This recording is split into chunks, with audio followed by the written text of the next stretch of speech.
Hello everyone dear student. आज के इस वीडियो में हम बात करेंगे क्लास 12th की हमारी जो सेकंड बुक है और सेकंड बुक का चैप्टर नंबर जो 6 है, भक्ति सूफी परंपराएं। इसको हम यहाँ पे करने वाले हैं। ठीक है, देखिए बच्चे, ये जो चैप्टर है ना, ये आपके लास्ट चैप्टर से काफी बड़ा है। तो आपको बहुत पेशेंस के साथ, बहुत ध्यान से आपको इस वीडियो को देखना है। और इस चैप्टर में दो टॉपिक ऐसे हैं जो बच्चों को काफी ज्यादा उलझाते हैं, जिसमें मतलब बच्चों को मुश्किल लगता है। तो आपको वीडियो बहुत ध्यान से देखनी है, तभी आपको वो सारी चीजें अच्छे से समझ में आएंगी। ठीक है, आप हमारे टेलीग्राम ग्रुप को जरूर ज्वाइन कर लो। अगर अभी अभी तक आपने ज्वाइन नहीं किया है तो उसके लिए आपको क्या करना है, टेलीग्राम पे जाना है, वहां पे class 12 ESP new group search करना है। अगर आप ये टाइप करोगे, सर्च करोगे, तो आपको हमारा ग्रुप दिखाई देगा, आप उसको ज्वाइन कर लीजिए। जब आप उसे ज्वाइन करोगे तो आपको वहां पे PDF नोट्स मिल जाएंगे। ठीक है, PDF नोट्स के लिए आपको क्या करना है, ग्रुप में जाके फाइल्स का एक सेक्शन होता है, फाइल्स में जाके आप सर्च करेंगे तो आपको सारी PDF मिल जाएगी। ठीक है, जो भी हमने वहां पे डाली होगी सारी PDF आपको वहां पे अवेलेबल हो जाएगी। सारे नोट्स जो हैं वो फ्री में अवेलेबल हैं। मेरा नाम सत्येंद्र प्रताप है, और अगर आपको कुछ डाउट हो, आपको कुछ पूछना हो, तो आप मुझे डायरेक्ट मैसेज कर सकते हैं इंस्टाग्राम पे। आप मुझे इंस्टाग्राम पे फॉलो कर लीजिए, और एकलव्य स्टडी पॉइंट इस नाम से आप मुझे सर्च कर सकते हैं। अगर आपको कुछ पूछना हो तो आप मुझे वहां पे मैसेज कर दीजिए। जैसे ही मुझे टाइम मिलेगा, ठीक है, जैसे ही मुझे टाइम मिलता है, मैं आपको वहां पे रिप्लाई करने का पूरा प्रयास करूंगा। देखिए, इस चैप्टर को स्टार्ट करने से पहले हम इसका इंट्रोडक्शन देख लेते हैं। उसके बाद मैं आपको सारे टॉपिक कराता हूँ। ठीक है, इंट्रोडक्शन में हम क्या देखेंगे कि इसमें इतिहास की बात है, और ये आपका मध्यकालीन इतिहास है। इसमें आपको 8वीं से लेके 18वीं सदी के बीच में जो धार्मिक विचार थे, ठीक है, जो सूफी संत हो गए या संत हो गए, जैसे कबीर हो गई, मीराबाई हो गए, ठीक है, कबीर, मीराबाई और गुरु नानक देव जी, ये जो संत हुए हैं, या फिर दक्षिण भारत में अलवार और नैनार संत हुए हैं, इन्होंने किस प्रकार से धार्मिक जो विचार थे, ठीक है, उसका प्रसार किया, उसके बारे में हम यहाँ से पढ़ने वाले हैं इस चैप्टर के अंदर। यही इसी के ऊपर पूरा ये चैप्टर है। इस काल में जो नए साहित्यिक स्रोत आए थे, जो लिटरेचर आया था, ठीक है, उसमें संत कवियों की रचनाएं थी, और ज्यादातर जो संत कवियों की रचनाएं होती थी वो क्षेत्रीय भाषाओं में होती थी और मौखिक रूप से होती थी। देखिए होता क्या था, जैसे अलवार संत हो गए, नैनार संत हो गए, ठीक है, या कबीर हो जाते हैं, मीराबाई हो जाती हैं, ये क्या करते थे, ये एक जगह से दूसरी जगह पे जाते थे। वहां पे जो भी लोग इनको मिलते थे उनके सामने अपने विचार रखते थे। इनकी जो रचनाएं होती थी वो मौखिक रूप से बोलकर बताई जाती थी। ठीक है, बाद में इतिहासकारों ने इसको क्या करा, इसको लिखा। ठीक है, इनको बाद में लिखा गया, और ये जो रचनाएं होती थी ये संगीतबद्ध होती थी, यानी कि एक तरह से म्यूजिकल होती थी, एक मतलब गीत के रूप में होती थी। इनकी रचनाएं जो है वो गीत के रूप में है। और संतों के जो अनुयायी हैं, जो संतों को मानने वाले हैं, इन्होंने क्या करा इसके बाद में, इस ये इनकी मृत्यु के बाद जो संत होते थे, इनके विचारों को उनकी मृत्यु के बाद इन्होंने लिखा है, संकलित किया है, और इन स्रोतों का इतिहासकारों ने इस्तेमाल किया है, और बाद में उन्होंने इससे इतिहास लिखा है। ठीक है, इतिहास में इन सब चीजों को रखा है। आगे देखते हैं। इनकी जो परंपराएं थी वो प्रवाहमान थी। प्रवाहमान का मतलब क्या है, एक जगह से दूसरी जगह पहुंचना, एक पीढ़ी से दूसरी पीढ़ी में पहुंचना। जैसे मौखिक रूप में बोलकर रचनाएं बताई जाती थी, तो वो कई पीढ़ियों तक वो गीत के रूप में गाए जाते रहे, यानी प्रवाहमान आती, एक जगह से दूसरी जगह वो पहुंचती गई। ठीक है, तो इसको मतलब समझिए और डिटेल में देखिए।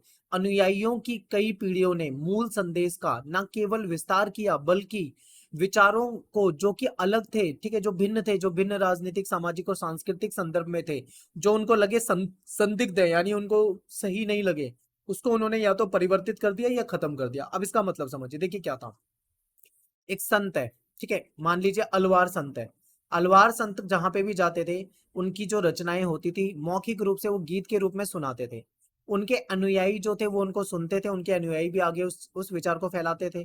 फिर वो धीरे धीरे एक पीढ़ी से दूसरी पीढ़ी में वो संदेश जो है वो पहुंचता रहा। ठीक है, बाद में उसका संकलन किया गया था, ये आपको बताया जा रहा है। और इन स्रोतों का मूल्यांकन इतिहासकारों के लिए एक चुनौती था, क्योंकि जब इतिहासकारों ने ये स्रोत देखे, ठीक है, ये जो भी इनके सोर्सेस थे, जहां से इनको इन संतों के बारे में जानकारी मिलती थी, तो कहीं ना कहीं इनको कुछ चुनौतीपूर्ण लगा। ठीक है, कुछ उसमें समस्याएं आई। तो ये तो था इसका आपका इंट्रोडक्शन, कि बेसिक इतना ही पढ़ना था। आप समझते हैं थोड़ा सा इस चैप्टर के बारे में, इसमें क्या क्या मेन मेन टॉपिक है, जहां से क्वेश्चन बनते हैं मैं आपको साथ के साथ बताऊंगा। तो आप उन टॉपिक पे ज्यादा ध्यान देना, ताकि पेपर में क्वेश्चन आए तो आप उसे कर पाओ। ठीक है, चलिए स्टार्ट करते हैं। देखिए, धार्मिक विश्वास और आचरण, ये आपके एनसीईआरटी में हेडिंग है, इसको देखते हैं। इस काल की जो सबसे प्रभावी विशेषता है ना, वो ये है कि इस समय में जो लिटरेचर था, जो साहित्य था, जो मूर्ति कला थी, दोनों में ही हमको बहुत तरह के देवी देवता दिखते हैं। यानी कि जो साहित्य है इस समय का, उसमें बहुत सारे देवी देवताओं का जिक्र मिलता है। जो मूर्ति होती है, ठीक है, जो भी मूर्ति कला है, उसमें भी बहुत सारे कई तरह के देवी देवता जो थे, उनका हमको जिक्र देखने को मिलता है। भगवान विष्णु, ठीक है, भगवान विष्णु, भगवान शिव और देवी, इनके अनेक रूपों में इनको व्यक्त किया गया है। ठीक है, इनके कई सारे रूपों की बातें की गई हैं, उनकी कई सारी मूर्तियां मिलती हैं, उनके बारे में लिखा हुआ लिटरेचर मिलता है, साहित्य मिलता है। और इनकी आराधना, इनकी जो पूजा थी, आराधना की जो परंपरा थी, वो चलती रही, लोग पूजा पाठ इनकी करते रहे। और ये बहुत तेजी से अधिक विस्तृत हुई, क्योंकि लंबे समय तक ये चीज आगे पहुंचती रही, तो लोग भगवान शिव, भगवान विष्णु और देवी की पूजा किया करते थे। पूजा प्रणालियों का समन्वय, इसको समझते हैं। देखिए, इतिहासकारों ने इस विकास को समझने के लिए, जो पूजा पाठ है, ये जो धार्मिक विकास है, इसको समझने के लिए उन्होंने बहुत प्रयास करे। उन्होंने, इतिहासकारों ने सुझाव दिया है कि यहाँ कम से कम दो प्रक्रियाएं थी, दो प्रोसेस थी। ठीक है, उनको जब उन्होंने इस समय के इतिहास को पढ़ा, सोर्सेज को खंगाला, तब उनको पता लगा कि दो प्रक्रिया थी। पहली प्रक्रिया क्या थी, ये समझिए।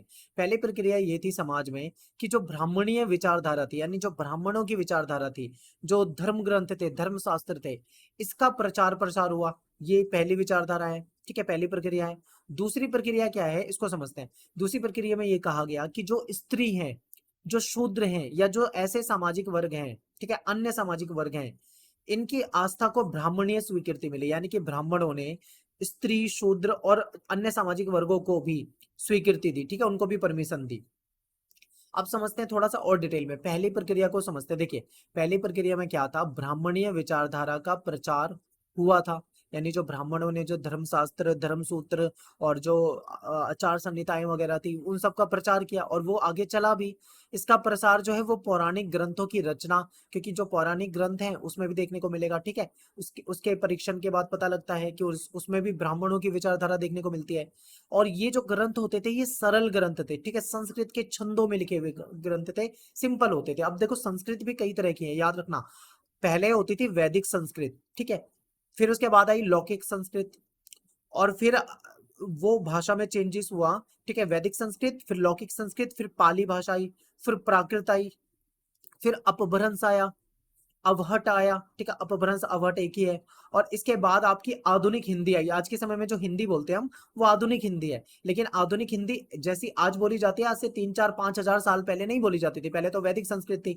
वैदिक संस्कृत के समय में वेद लिखे गए थे, और वेदों की जो संस्कृत थी वो टफ थी। लेकिन बाद में इस संस्कृत का परिमार्जन कर दिया गया, इसका संस्कार कर दिया गया, तो उसको लौकिक संस्कृत में बनाया गया। जो पुराण वगैरह है, पौराणिक ग्रंथ वगैरह है, वो लौकिक संस्कृत में मिलते हैं। ठीक है, तो यही आपको यहाँ पे बताया जा रहा है कि यहाँ पे सरल, जो बाद वाली संस्कृत थी वो सरल थी, और इसमें संस्कृत के जो सिंपल छंद होते हैं उस तरीके से लिखा गया था। ये वैदिक विद्या से विहीन स्त्रियों और शूद्रों के द्वारा भी ग्रह थे। देखिए, ऐसे स्त्री और ऐसे शूद्र, ठीक है, जिन्होंने वैदिक विद्या नहीं ले रखी है, वो भी इनको, इन जो पौराणिक ग्रंथ है, इनको पढ़ सकते थे, इनको समझ सकते थे। इनको भी अलाउ था पूरा, कोई इसमें कोई मतलब ये नहीं था कि किसी के साथ भेदभाव हो, सबको अलाउ था। ठीक है, ये पहली प्रक्रिया है जो ब्राह्मणीय विचारधारा वाली है, ये आपको समझा दिया। इसके बाद आती है दूसरी प्रक्रिया। इस काल में क्या है, एक और प्रोसेस थी। इसमें स्त्री हो गई, शूद्र हो गए, और अन्य सामाजिक वर्ग हो गए। इनके जो आचार थे, ठीक है, इनकी जो आस्था थी, इनका जो व्यवहार था, उसको ब्राह्मणों ने स्वीकृति दे दी थी, और इसको एक नया रूप प्रदान किया था। तो ये दूसरी प्रक्रिया है। आई होप आपको समझ में आया होगा। अगर यहाँ पे नहीं समझ में आया, कंफ्यूजन हो रहा है, तो बिल्कुल ना घबराएं, वीडियो को 2 बार देखें।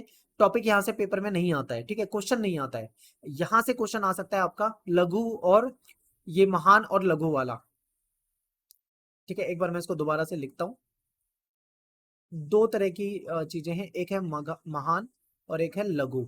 इन दोनों के बीच में क्या अंतर है, यहाँ से आपके पेपर में एक बार क्वेश्चन आया हुआ था। देखिए, समाजशास्त्री थे जिनका नाम था रॉबर्ट रेडफील्ड। ठीक है, समाजशास्त्री ने क्या करा, इन्होंने समाज को देखा, तो इन्होंने कहा कि एक कृषक समाज है, उसमें सांस्कृतिक आचरण आचरण जो था उसका वर्णन किया इन्होंने। यानी इन्होंने किसी कृषक, किसी किसान के समाज को इन्होंने अच्छे से देखा, और उन्होंने ये पता लगाया कि जो किसान हैं वो उन कर्म कांडों और पद्धतियों का अनुकरण करते थे जिसका समाज के प्रभुत्वशाली वर्ग और पुरोहित या राजा वर्ग पालन करते थे। ठीक है, इन कर्मकांडों को रेडफील्ड ने महान कहा। अब देखिए, महान का मतलब क्या है, जो बड़े लोग थे जैसे राजा हो गए, ठीक है, या उच्च वर्ग के लोग जो थे, उच्च वर्ग के लोग जो अमीर लोग थे, ठीक है, राजा हो गए, अमीर लोग हो गए, पुरोहित हो गए, इन लोगों के द्वारा जिन परंपराओं को माना जाता था, जो परंपराएं इनकी थी, ठीक है, इन परंपराओं का पालन कौन करते थे, कृषक करते थे, किसान। किसान लोग इन इसी परंपरा को मानने लगे जो राजा और उच्च वर्ग के लोग मानते थे, इसको महान कहा गया है, ठीक है। अब देखो, अब किसान इनकी चीजों को तो अपना रहे हैं, लेकिन किसानों की खुद की भी अपनी एक परंपरा है, उसको लघु कहा जाता था, ठीक है। अब ये समझिए, देखिए आगे देखिए, इसके साथ ही कृषक समुदाय जो था उसके खुद के भी लोकाचार था, खुद के भी उनके कुछ नियम कायदे कानून होते थे जिसका वो पालन करते थे, उनके खुद के भी रीति रिवाज होते थे। इस महान परिपाटी से सर्वथा भिन्न थे, ठीक है, वो इस महान परिपाटी से बिल्कुल भिन्न थे, यानी इस परंपरा से बिल्कुल भिन्न इनकी खुद की परंपरा भी होती थी। इसको क्या नाम दिया गया, लघु नाम दिया गया, ठीक है। तो यहाँ पे दो तरीके से बदल दिया गया है, एक है महान, ठीक है, आपको क्लियर हो गया होगा, एक महान परंपरा है और एक लघु परंपरा है। लघु परंपरा किसकी है, वो किसानों की है, ठीक है, जो कि महान वाली परंपरा से बिल्कुल अलग है। महान परंपरा किसकी है, इसको राजा मानते हैं, इसको पुरोहित मानते हैं, ठीक है, इसको अमीर वर्ग उच्च वर्ग मानता है, लेकिन किसान लोग इसको फॉलो करते हैं, उनको ये चीजें पसंद आती होगी इसलिए वो इसको फॉलो करते थे। यही आपको बताया गया था, यहाँ से आपके पेपर में एक बार क्वेश्चन आया हुआ था, इसलिए मैं बता रहा हूँ यहाँ से पूछा जा सकता है, ठीक है। आगे देखते हैं, एक और अच्छा उदाहरण आपके सामने है, वो है पुरी, उड़ीसा का। उड़ीसा में आपको एक उदाहरण ये मिलता है कि यहाँ के जो मुख्य देवता थे, जो कि 12वीं शताब्दी तक आते आते जगन्नाथ, ठीक है, जगन्नाथ यहाँ के मुख्य देवता थे। जगन्नाथ को पूरी दुनिया का स्वामी माना जाता है, संपूर्ण विश्व का स्वामी। तो एक बार आपके पेपर में क्वेश्चन पूछा गया था कि बताइए जगन्नाथ का क्या अर्थ होता था, ठीक है, एमसीक्यू में आया हुआ था। तो जगन्नाथ का मतलब है संपूर्ण विश्व का स्वामी। इनको कहाँ पे माना जाता है, पूरी उड़ीसा में इनको माना जाता है, ठीक है। विष्णु के स्वरूप के रूप में इनको प्रस्तुत किया जाता है। एक बार मैं आपको इनकी इमेज दिखाता हूँ, देखिए ये है भगवान जगन्नाथ, ठीक है, ये भगवान जगन्नाथ है और इनको पूरी उड़ीसा में माना जाता है, और ये विष्णु का ही एक रूप है, याद रखना। इसके बाद अगला टॉपिक है देवी संप्रदाय। यहाँ से यही दो चीज पूछी जाती थी, एक जगन्नाथ वाला क्वेश्चन पूछा जाता है और लघु और महान वाला पूछा जाता है, ठीक है। तो इन दोनों को आपने समझ लिया, आगे चलते हैं देवी संप्रदाय। यहाँ से भी आपके पेपर में कभी कभी क्वेश्चन आ जाता है, बहुत ही आसान क्वेश्चन है, ठीक है। देखिए देवी की पूजा जो है ना, वो ज्यादातर सिंदूर से पोते गए पत्थर के रूप में की जाती थी। एक पत्थर होता था, उसे मूर्त मान लेते थे और सिंदूर से उसको पोत देते थे, ठीक है, और देवी के रूप में उसकी पूजा करते थे। और देवियों का जो ये जो देवियां होती थी, ये मुख्य रूप से देवताओं की पत्नी होती थी, जैसे भगवान विष्णु की पत्नी हो गई माता लक्ष्मी, भगवान शिव की पत्नी हो गई माता पार्वती, ठीक है। इस तरीके से इनको पूजा जाता था, किसके रूप में, देव जो होते हैं हमारे ईश्वर जो होते हैं उनकी पत्नी के रूप में इनको पूजा जाता था, ठीक है। इसको देवी संप्रदाय कहा जाता है। अब आगे बात करते हैं भेद और संघर्ष की। देखिए क्या भेद क्या संघर्ष है, क्या मतलब उसमें कुछ डिफरेंस है, इसको समझते हैं। देखिए ज्यादातर देवी की जो पूजा होती थी ना, जो आराधना पद्धति थी, इसको तांत्रिक नाम से जाना जाता था। अब ये इंपॉर्टेंट है, ये आपके पेपर में आया हुआ क्वेश्चन है। देखिए देवी की पूजा जो होती थी उसको किस नाम से जानते थे, तांत्रिक नाम से जानते थे, ठीक है। तांत्रिक पूजा पद्धति जो थी, ये कई भागों में, हमारे देश में कई भागों में प्रचलित थी, अलग अलग जगह पे पूजा की जाती थी, क्लियर है। इसके अंतर्गत स्त्री और पुरुष दोनों ही शामिल हो सकते थे, यानी कि महिला भी पूजा कर सकती है देवी पूजा और पुरुष भी कर सकते हैं, सबको अलाउ है। इसके अतिरिक्त कर्म कांडीय संदर्भ में वर्ग और वर्ण के भेद की अवहेलना की जाती है, यानी कि इसमें क्या है, किसी भी प्रकार का वर्ग या वर्ण का भेद नहीं है, यानी सभी वर्गों के लोग कर सकते हैं। सभी वर्ग का मतलब क्या है, चाहे किसान वर्ग हो, चाहे अमीर वर्ग हो, चाहे मजदूर वर्ग हो, चाहे गरीब वर्ग हो, चाहे किसी भी वर्ग का व्यक्ति हो, वो इस पूजा को कर सकता है, आसान है। इसके बाद वर्ण की बात करते हैं। देखिए चारों वर्ण, चाहे वो ब्राह्मण हो, चाहे वो क्षत्रिय हो, चाहे वैश्य हो, चाहे शूद्र हो, सभी देवी पूजा कर सकते थे, सबको अलाउ था। और इस पद्धति के विचारों ने शैव और बौद्ध दर्शन को भी प्रभावित किया, ठीक है। बौद्ध दर्शन भी इससे प्रभावित हुआ, शैव दर्शन भी प्रभावित हुआ, क्योंकि इसमें किसी प्रकार का भेदभाव नहीं था, ना कोई वर्ग का भेदभाव था, ना कोई वर्ण का भेदभाव था, ठीक है, ना कोई अमीरी ना कोई गरीबी का भेदभाव था, ना कोई महिला का भेदभाव था, ना कोई पुरुष का भेदभाव था, सभी कर सकते थे पूजा, क्लियर है। इसीलिए जो शैव दर्शन है और जो बौद्ध दर्शन है वो इससे प्रभावित हुआ, आसान है। आगे देखते हैं, आगे क्या होता है कि आने वाले समय में इन समस्त विश्वासों और आचारों का वर्गीकरण हिंदू के रूप में हुआ, यानी आने वाले समय में ये देखा जाने लगा जो देवी पूजा करते हैं या जो अन्य, ठीक है, देवताओं की पूजा करते हैं, वो सभी क्या है, हिंदू हैं, उनको हिंदू के रूप में देखा जाता था, ठीक है। यदि हम वैदिक और पौराणिक परंपरा के बीच में तुलना करें तो ये विषमता और अधिक स्पष्ट रूप से हमको दिखाई देती है। वैदिक समय में अलग सिस्टम था, फिर बाद के समय में अलग सिस्टम आया, तो इसके बीच में कुछ डिफरेंस देखने को मिलते हैं। देखिए वैदिक समय की अगर हम बात करें, आप वेदों का अध्ययन करोगे ना तो आपको पता लगेगा वेदों में अग्निदेव, इंद्रदेव, सोमदेव इनका बहुत जिक्र था। ठीक है, वैदिक देवकुल में अग्नि, इंद्र, सोम ये मुख्य देवताओं में आते थे, लेकिन बाद में ये देवता जो थे वो पूरी तरीके से गौण हो गए, यानी अब इनकी मतलब अब इनको उस तरीके से नहीं पूजा जाता है। पहले के समय में वेदों में अग्नि, इंद्र, सोम बहुत महत्वपूर्ण थे, लेकिन बाद के समय में ये गौण हो गए, यानी ये गायब हो गए। ठीक है, और साहित्य और मूर्ति कला दोनों में ही इनका निरूपण नहीं है, ना तो आपको साहित्य में ज्यादा दिखेंगे ये देवता, ना ही आपको ये मूर्ति के रूप में कहीं पे भी दिखेंगे। ठीक है, बाद के समय में दूसरे देव आ गए, जैसे विष्णु देव, शिव देव, ठीक है, ये भगवान आने लगे। हालांकि वैदिक मंत्रों में भगवान विष्णु, भगवान शिव और देवी की झलक हमको देखने को मिलती है, क्योंकि जो मंत्र होते हिंदू धर्म में जो पूजा पाठ होती है उसमें मंत्र का उच्चारण होता है, और मंत्र में शिवा, विष्णु, इन सब के और देवियों के नाम आपको देखने को मिलते हैं। ठीक है, लेकिन वेदों को प्रमाणिक माना जाता है, याद रखना। वेद जो है हमारे, उसको हमेशा से प्रमाणिक माना गया है, ऑथेंटिक माना गया है। इसमें कोई आश्चर्य की बात नहीं है कि कभी संघर्ष की स्थिति भी उत्पन्न हो जाती थी, बिल्कुल कभी कभी संघर्ष हो जाता होगा। ठीक है, वैदिक परिपाटी यानी जो वैदिक परंपरा के प्रशंसक हैं, जो वैदिक परंपरा को मानते हैं, उन सभी आचारों की वो निंदा करते थे जो ईश्वर की उपासना के लिए मंत्रों के उच्चारण के साथ यज्ञों के संपादन से परे थे। इसका मतलब क्या है, देखो वैदिक परिपाटी के प्रशंसक कौन है, जो वेदों को मानते हैं। ठीक है, जो वेद पढ़ते हैं, वेदों को मानते हैं, वेदों के प्रशंसक है, वेदों के फॉलोवर्स है, वो कहते थे कि पूजा पाठ, वो पूजा पाठ को पूजा पाठ तभी माना जाएगा जब पूजा पाठ में मंत्र का उच्चारण होगा, यज्ञ होगा। अगर मंत्र का उच्चारण नहीं हो रहा, यज्ञ नहीं हो रहा, तो उसे ये पूजा नहीं मानते थे। ठीक है, उसको पूजा से परे मानते थे। तो ये वैदिक परिपाटी वाले लोग थे, ये आपको याद रखना है। लेकिन इसके विपरीत जो तांत्रिक होते थे, जो देवी पूजा करते थे, वो ये लोग वैदिक सत्ता की अवहेलना करते थे। अब देखो यहाँ पे दो हिस्सों में धर्म बटा हुआ दिख रहा है। एक तरफ ऐसे लोग हैं जो वेद को मानते हैं, वैदिक परंपरा को मानते हैं। वेदों में क्या बताया गया है, वेदों में आपको मंत्र मिलते हैं, वेदों में यज्ञ के बारे में बताया गया है। तो जो लोग वैदिक परंपरा को मानते हैं, क्योंकि हमारे घर में पूजा पाठ होती है उसमें वेद महत्वपूर्ण होते हैं। ठीक है, वेदों के तहत ही मंत्र और यज्ञ होता है सभी पूजा पाठ में, तो वो इस चीज को मानते थे, तो वो इसी तरीके को बेस्ट मानते थे। लेकिन जो देवी पूजा थी, इसमें क्या होता था, उसमें मंत्र और यज्ञ नहीं होता था। वो इस चीज की अवहेलना करते थे। कौन करते थे, तांत्रिक जो होते थे, वो इसकी अवहेलना करते थे, वो इसको नहीं मानते थे सही। तो ये फर्क था दोनों के बीच में। इसके अलावा भक्त जो हैं अपने इष्ट देव विष्णु या शिव को कई बार सर्वोच्च प्रक्षेपित करते हैं। इसका मतलब क्या है, जो भक्त लोग हैं, जो जिसका भक्त है, जैसे मान लो मैं भगवान शिव का भक्त हूं, तो मैं अपने भगवान शिव की क्या करूंगा, तारीफें करूंगा।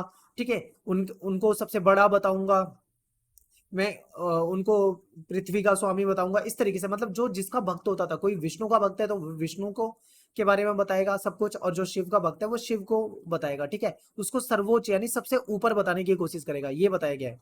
आगे देखो, अन्य परंपराओं जैसे कि बौद्ध और जैन धर्म से भी संबंध अक्सर तनावपूर्ण हो जाते थे। कई बार क्या होता था, हिंदू धर्म में का बौद्ध और जैन धर्म से भी संघर्ष हो जाता था। ठीक है, यद्यपि स्पष्ट द्वंद्व कम ही दिखाई पड़ते हैं। हालांकि जो स्पष्ट जो लड़ाई झगड़े का माहौल है वो बहुत कम दिखता है कि हिंदू धर्म का जैन और बौद्ध से हुआ हो, ऐसा बहुत कम मिलता है सबूत, लेकिन ऐसा हो जाता होगा, ऐसा इतिहासकार कह रहे हैं। ठीक है, आगे देखते हैं, उपासना की कविताएं, प्रारंभिक भक्ति परंपरा, इसको समझते हैं।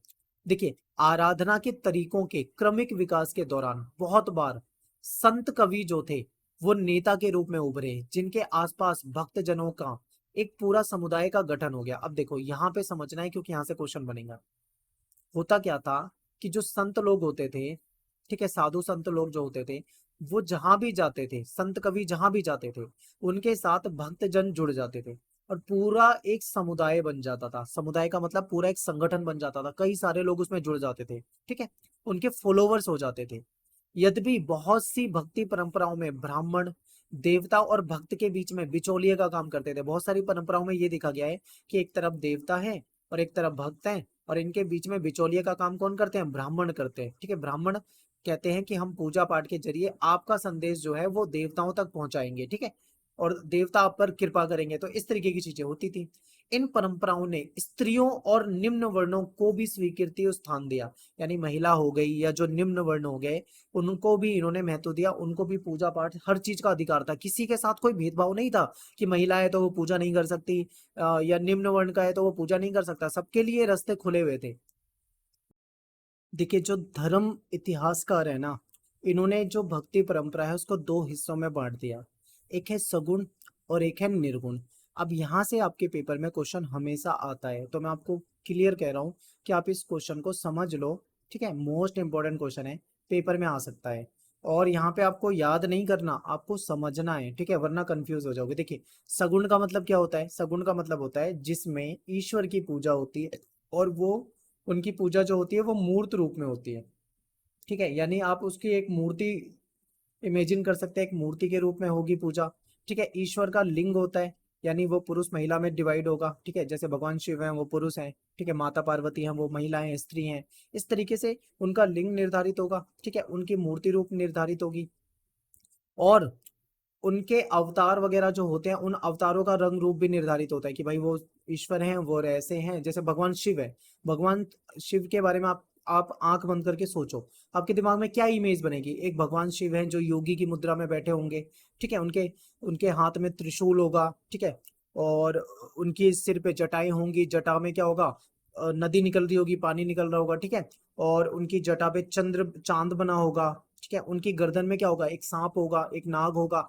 तो हमारे मन में जो मूर्त रूप बन जाता है ना हमारे दिमाग में, इसको बोलते हैं सगुण, सगुण रूप में, यानी मूर्ति के रूप में, फोटो के रूप में, ठीक है, उसकी पूजा की जाती है, तो ये सगुण होता है। दूसरा रूप होता है निर्गुण, इसमें कोई ईश्वर ही नहीं होता, यानी ईश्वर तो है, वो ब्रह्म है, लेकिन उसका कोई रूप नहीं है, उसका कोई लिंग नहीं है, उसका कोई आकार नहीं है, यानी वो निराकार है, बिना किसी आकार का है, ठीक है, अमूर्त रूप है, उसकी कोई मूर्ति नहीं बना सकता, उसको कोई इमेजिन नहीं कर सकता, तो इस रूप में अगर पूजा होती है तो वो निर्गुण कहलाती है।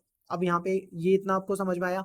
अब निर्गुण में एक और चीज समझिए, देखिए नानक देव जी ने कहा था कि हम ईश्वर को, उन्होंने कहा था कि ईश्वर को का कोई आकार नहीं होता, कोई रूप नहीं होता, ईश्वर निराकार होता है, परमात्मा जो होता है वो निराकार होता है, ठीक है, नानक देव ने कहा था। अब समझिए, उन्होंने कहा था कि ईश्वर को याद करने के लिए, ईश्वर को पूजने के लिए हम क्या तरीका अपना सकते हैं, जप का तरीका अपना सकते हैं, यानी कि जप कर सकते हैं, माला जपना, ठीक है, आपने सुना होगा इस तरीके से। तो ये एक तरह से क्या हो जाएगा, निर्गुण हो जाएगा। लेकिन हम जो पूजा करते हैं, हम तो भाई मूर्ति की पूजा भी करते हैं, हम तो मंदिर भी जाते हैं, ठीक है, वहां पे हम यज्ञ वगैरह पूजा पाठ में करते हैं, तो ये मूर्त रूप में हो जाता है, यानी ये सगुण हो जाता है।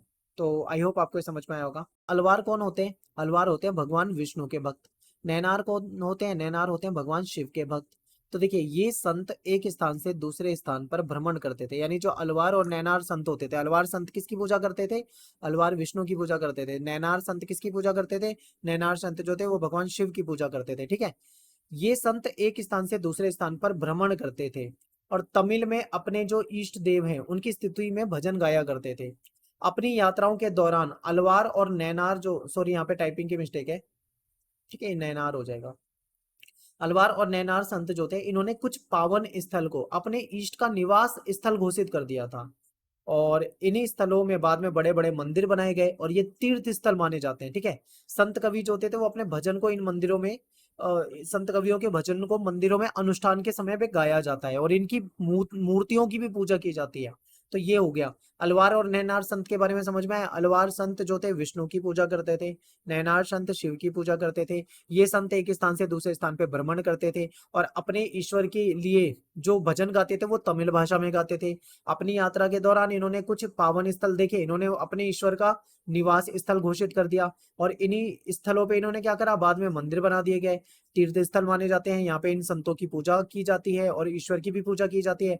और जब अनुष्ठान होता है मंदिर में, उस समय में क्या होता है, ठीक है, अनुष्ठान के समय में इनके जो गीत हैं उसको गाया जाता है, इनके मंत्र जो, इनके भजन जो है उसको गाया जाता है। अगला टॉपिक है हमारा जाति के प्रति दृष्टिकोण।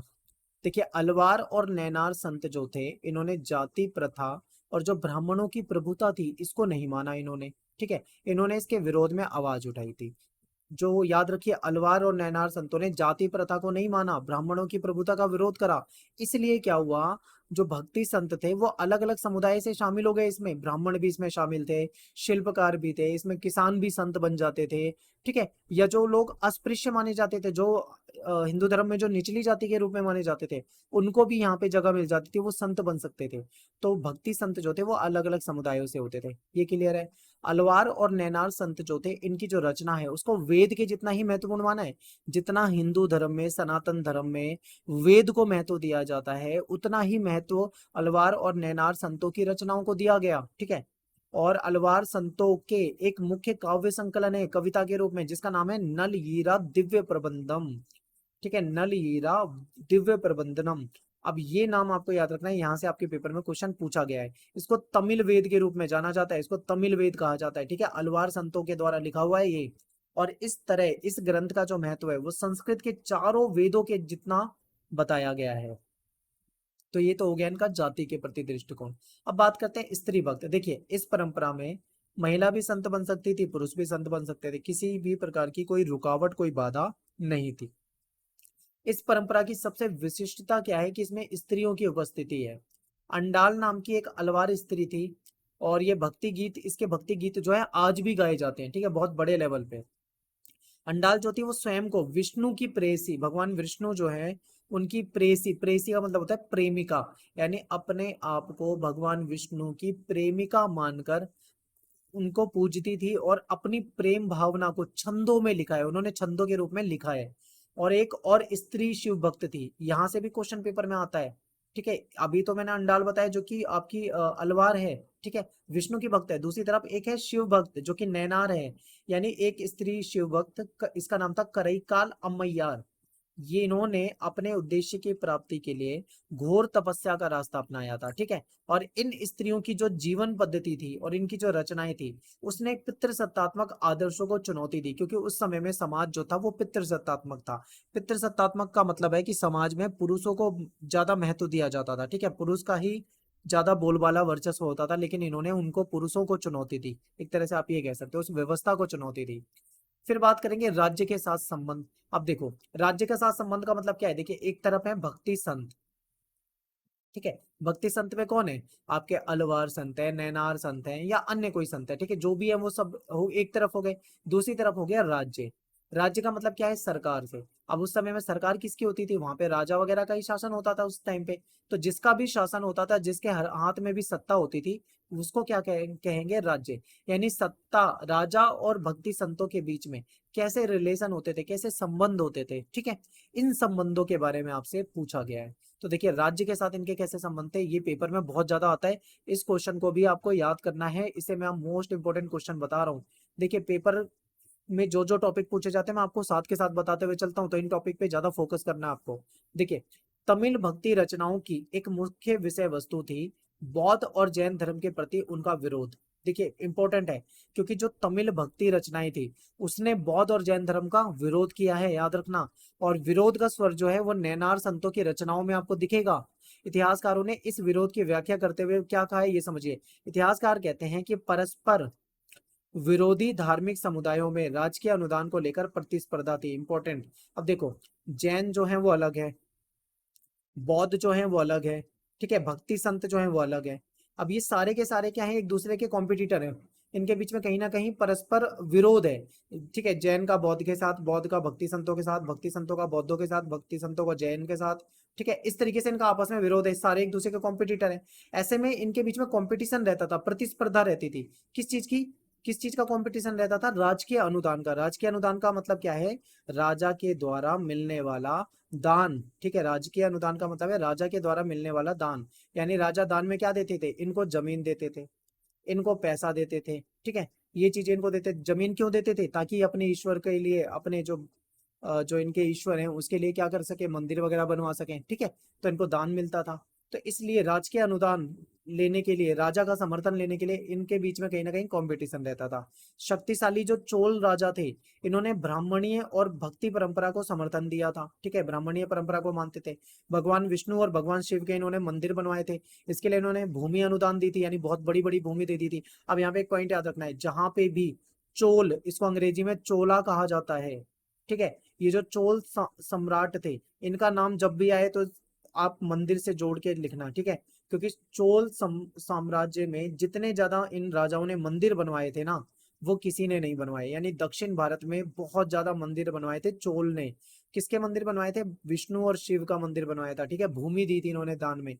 चिदम्बरम, तंजावुर और ये गंगे कोंड चोलपुरम, यहाँ के जो बड़े बड़े शिव मंदिर हैं, ठीक है, ये चोल सम्राटों की मदद से ही बनाए गए हैं। इसी काल में जो कांसे की यानी ब्रॉन्ज की एक मूर्ति है, शिव की प्रतिमा, इसका भी निर्माण हुआ था।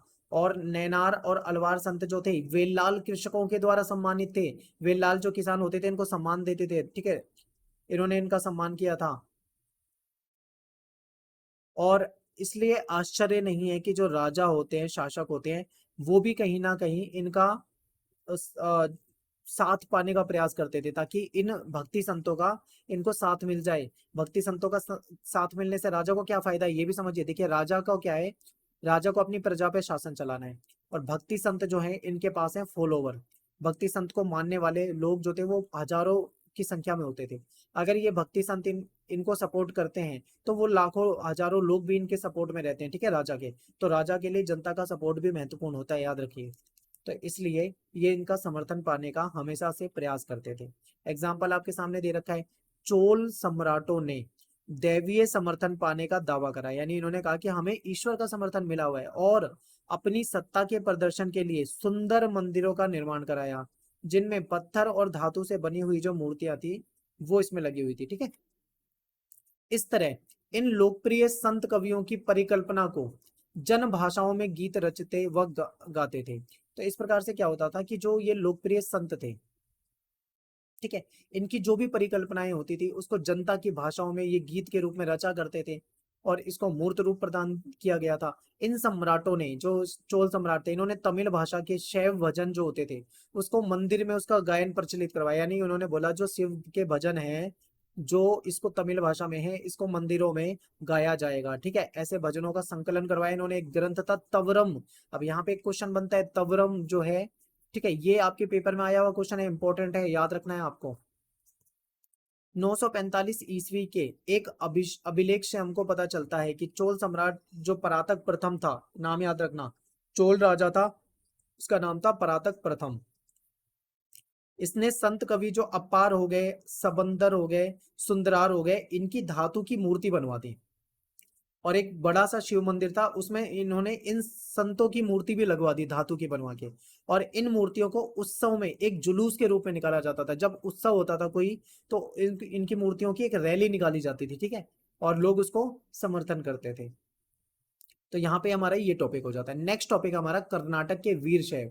ये भी मोस्ट इंपोर्टेंट टॉपिक है, यहाँ से आपके पेपर में क्वेश्चन जो है बहुत ज्यादा आते हैं।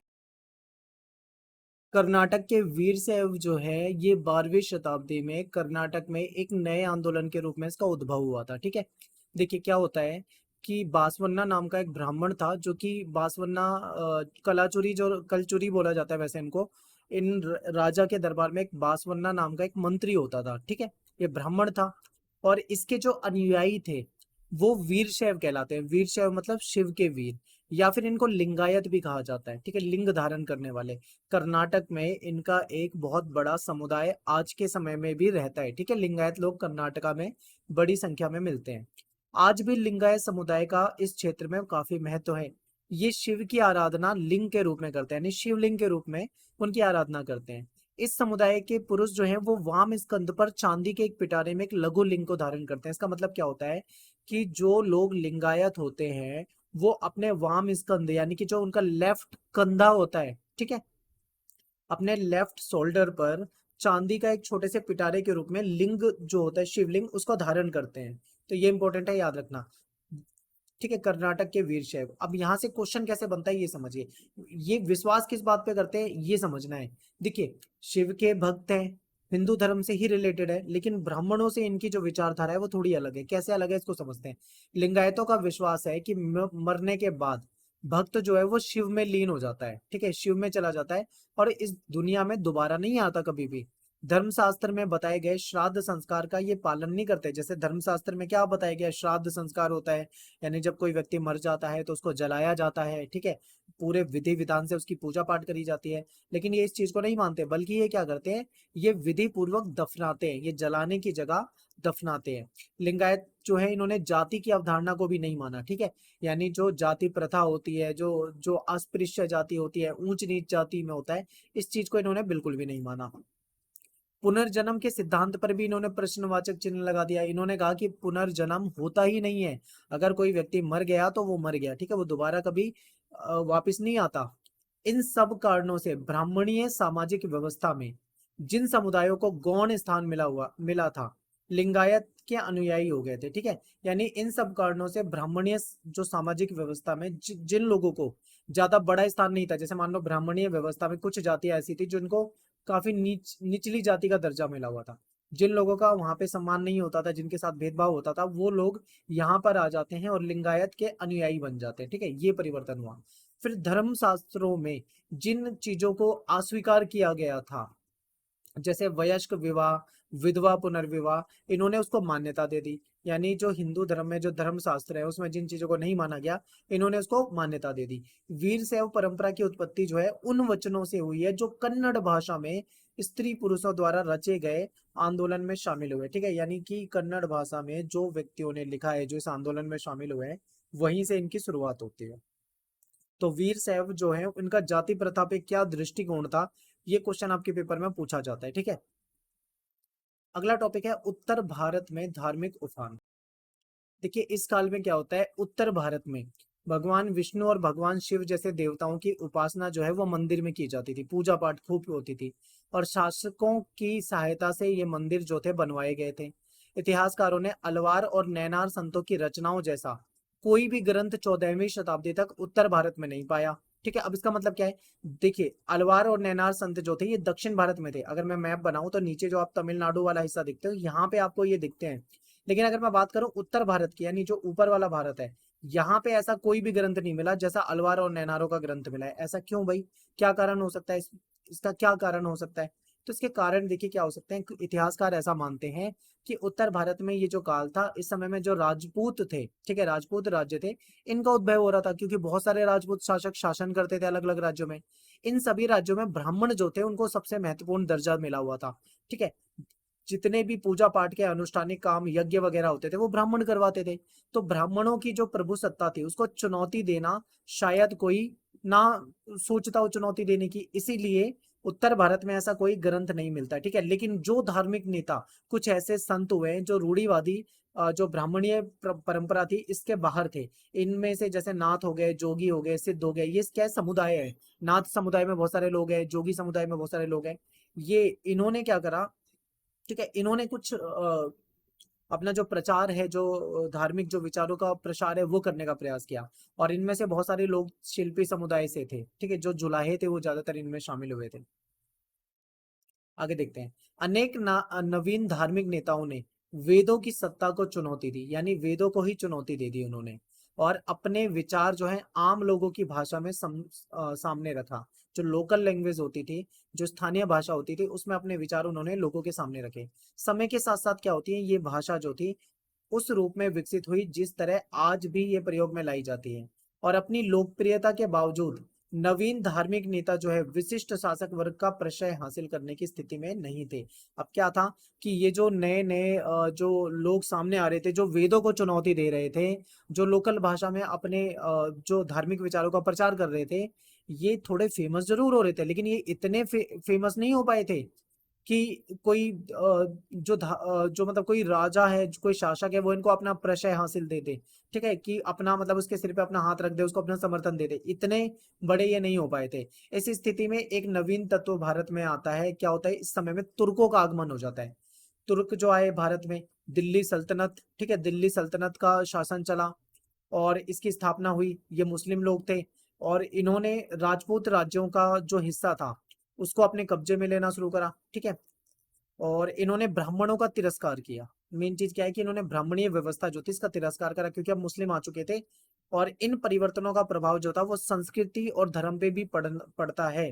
जो कि अभी हम क्या है, सूफी वाला जो टॉपिक है इसमें हम डिटेल से आगे आगे इसको पढ़ेंगे, ठीक है। सल्तनत काल, दिल्ली सल्तनत, जिसमें कई सारे वंश रहे हैं, गुलाम वंश हो गया, ठीक है, लोधी वंश हो गया, खिलजी वंश हो गया, ठीक है, ये सारे वंश आए थे। तो इस समय में मुस्लिमों का शासन होने लगा था, इन्होंने ब्राह्मणीय व्यवस्था का तिरस्कार करना शुरू कर दिया था। अगला टॉपिक है हमारा शासकों और शासितों के धार्मिक विश्वास। अब इसमें देखिए, ये सेम लैंग्वेज में आपका पेपर में क्वेश्चन आया हुआ है। अब यहाँ पे शासक कौन है, ठीक है, शासक का मतलब वो है राजा जो शासन कर रहा है, ठीक है, जिसका भी शासन है। अब वो कौन है ये भी आपको बताऊंगा। और शासित कौन है, शासित वो जिन पर शासन हो रहा है, यानी कि यहाँ पे आएगी जनता। क्लियर है। अब देखो, शासन में कौन थे, शासन में थे मुस्लिम शासक, चाहे वो दिल्ली सल्तनत के समय की बात हो, ठीक है, दिल्ली सल्तनत काल या फिर मुगलों का समय हो, ये सभी मुस्लिम शासक थे।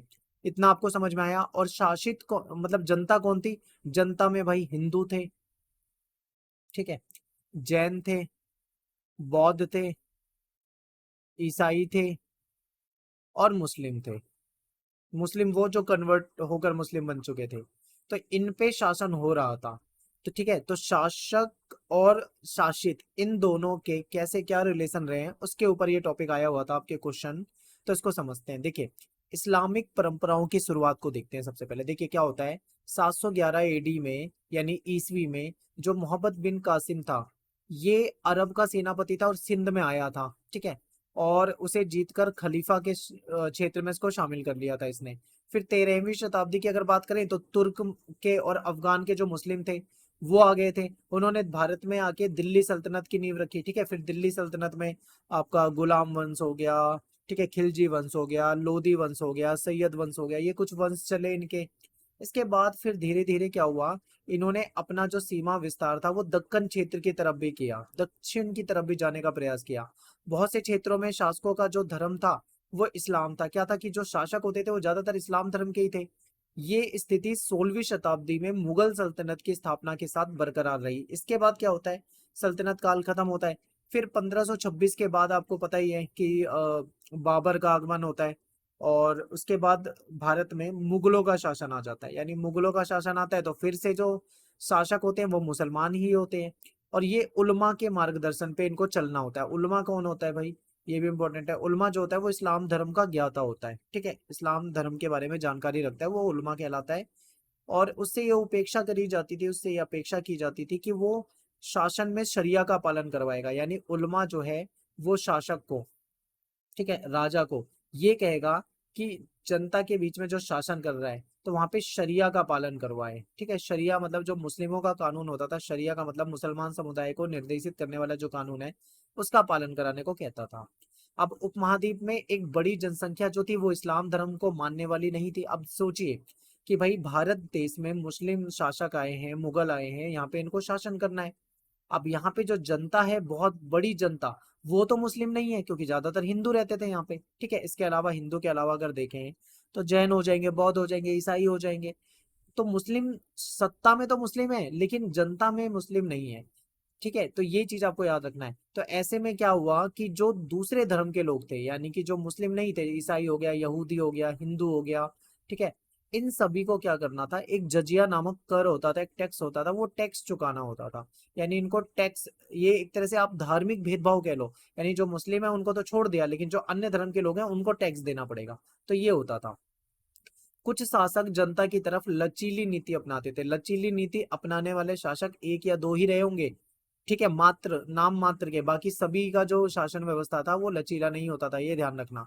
हिंदू, जैन, पारसी, ईसाई, यहूदी, इनकी जो धर्म की संस्थाएं होती थी उसको भूमि अनुदान में देते थे, टैक्स में छूट देते थे। ऐसा कहा जा रहा है कि कुछ शासक ऐसा करते थे। गैर मुस्लिम धार्मिक नेताओं के प्रति श्रद्धा का भाव रखते थे, ऐसा कहा जा रहा है। यानी जैसे हिंदू जो धार्मिक नेता हो गया या ईसाइयों का धार्मिक नेता हो गया, उनके प्रति भी श्रद्धा का भाव रखते थे, ठीक है। आगे चलते हैं। लोक प्रचलन में इस्लाम, सेकंड पॉइंट है। इस्लाम के आने से पूरे उपमहाद्वीप में परिवर्तन हुए, ठीक है, जो कि देखने को मिलते हैं। कई लोगों ने इस्लाम धर्म जो था वो कबूल कर लिया था। और जो इसको कबूल कर लेता था उसको 5 मुख्य बातें माननी पड़ती थी। इसमें सबसे पहली बात ये थी कि अब जो कन्वर्ट हो चुका है, ठीक है, जो अपना जैसे ज्यादातर हिंदू या अन्य धर्मों से लोग मुस्लिम बन गए थे, तो जो कन्वर्ट हो चुके थे अब उन्हें अल्लाह को ही एकमात्र ईश्वर मानना है और पैगंबर मोहम्मद उनका दूत है, इसको मानना होता था। तो पहला पॉइंट ये हो जाएगा। सेकंड पॉइंट है कि इस दिन में 5 बार नमाज पढ़नी होती थी, ठीक है, सेकंड पॉइंट। थर्ड क्या है, खैरात बांटना यानी दान करना, जकात वगैरह देना। चौथा है रोजे रखना, ठीक है, जब रमजान वगैरह का महीना होता है तो रोजे वगैरह रखना। और इसके बाद है हज के लिए मक्का जाना। ये कुछ 5 बातें होती थी जो कन्वर्ट होने के बाद उनको माननी होती थी। अरब के जो मुसलमान व्यापारी थे वो केरला साइड में आए थे, ठीक है, दक्षिण भारत में जो केरल है आप देखते हो, ठीक है, जो केरल वाला हिस्सा है, यहाँ पे इसको एक तट होता था जिसको मालाबार तट कहते थे। तो जो अरब के जो मुस्लिम व्यापारी थे वो यहाँ पे आए थे, फिर वो यहाँ पर आकर बस गए और यहाँ की जो लोकल लैंग्वेज थी, स्थानीय लैंग्वेज थी, उसको क्या कहा जाता था, मलयालम। तो इन्होंने मलयालम भाषा भी सीख ली और वहाँ के जो स्थानीय नियम थे उसको भी अपना लिया। तो अब ये क्या थे, ये मुस्लिम जो है उन केरल के लोगों के बीच में ही रहने लगे, ठीक है, उनके जैसे ही बनकर रहने लगे और उनके जैसे उन्होंने मलयालम बोलनी सीख ली, उनके जैसे जो नियम थे उसको मानना शुरू कर दिया। तो ये सब हुआ। आगे देखो, समुदायों के नाम। 8वीं से 14वीं शताब्दी के मध्य जो इतिहासकार हैं उन्होंने संस्कृत के ग्रंथ और अभिलेखों का अध्ययन किया। उसमें उनको कहीं पे भी मुसलमान नाम का शब्द मिला ही नहीं, ठीक है, यानी आज के समय में जैसे हम हिंदू और मुसलमान इस तरीके से पढ़ते हैं, तो उस समय में मुसलमान शब्द ग्रंथों में नहीं मिलता है। तो उस समय में कैसे जाना जाता था, जो व्यक्ति जहां का होता था उसको उस नाम से जाना जाता था। जैसे जो तुर्की से आया व्यक्ति है उसको तुरुस्क बोलते थे, तजाकिस्तान से आया हुआ व्यक्ति होता था उसको ताजिक कहते थे, यानी तजाकिस्तान के लोग को ताजिक बोलेंगे, तुर्की के लोग को तुरुस्क बोलेंगे।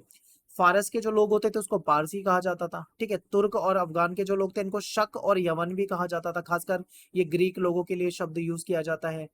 और इन प्रवासी समुदायों के लिए अधिक सामान्य शब्द मलेक्ष था। अब देखो, ज्यादातर ये जो लोग बाहर से आए थे, चाहे वो तुरुस्क हो, चाहे ताजिक हो, चाहे पारसी हो, चाहे शक एवं यवन हो, ठीक है, इनको मलेक्ष कहा जाता था। मलेक्ष का मतलब क्या होता है, देखिए, मलेक्ष का मतलब है ऐसा व्यक्ति जो वर्ण व्यवस्था के बाहर हो, ठीक है, जो उसका पालन ना करे। अब ब्राह्मणी व्यवस्था में 4 वर्ण थे, ब्राह्मण, क्षत्रिय, वैश्य और शूद्र।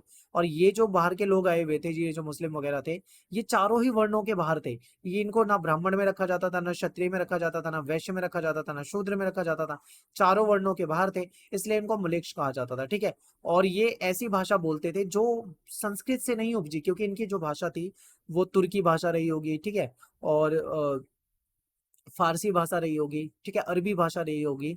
तो ये जो भाषा थी ये संस्कृत से नहीं उपजी है, इसलिए इसको मलेक्ष कहा जाता था। नेक्स्ट है हमारा टॉपिक सूफीवाद। अब सूफीवाद को समझिए, देखिए, सूफीवाद के लिए जो इस्लामी ग्रंथ है उसमें एक शब्द है तसव्वुफ, ठीक है, इसका इस्तेमाल मिल जाएगा। जब भी तसव्वुफ आपको इस्लामी ग्रंथ में मिले तो समझ जाइए सूफियों की बात चल रही है। सूफीवाद में अगर जो शब्द है सूफ, इससे निकला है। सूफ का मतलब होता है ऊन, ठीक है, क्योंकि ये ऊनी वस्त्र, खद्दड़ टाइप के वस्त्र भी पहनते थे। कुछ विद्वानों का ये मानना है कि सूफी की जो उत्पत्ति है वह सफा से हुई है, और सफा का मतलब क्या है, साफ या फिर पवित्र। तो ऐसा ऐसा माना जाता है, ठीक है। कुछ विद्वान मानते हैं कि सूफीवाद जो है सूफ शब्द से निकला है, जिसका मतलब होता है ऊन, क्योंकि ये लोग जो थे थेगड़ी लगे हुए ऊनी वस्त्र पहनते थे, ठीक है। कुछ लोग लेकिन ऐसा मानते हैं कि सूफी जो है उसकी उत्पत्ति सफा से हुई है, और सफा का मतलब होता है पवित्र, ठीक है। तो ये दोनों ही लाइन आपको याद रखनी है।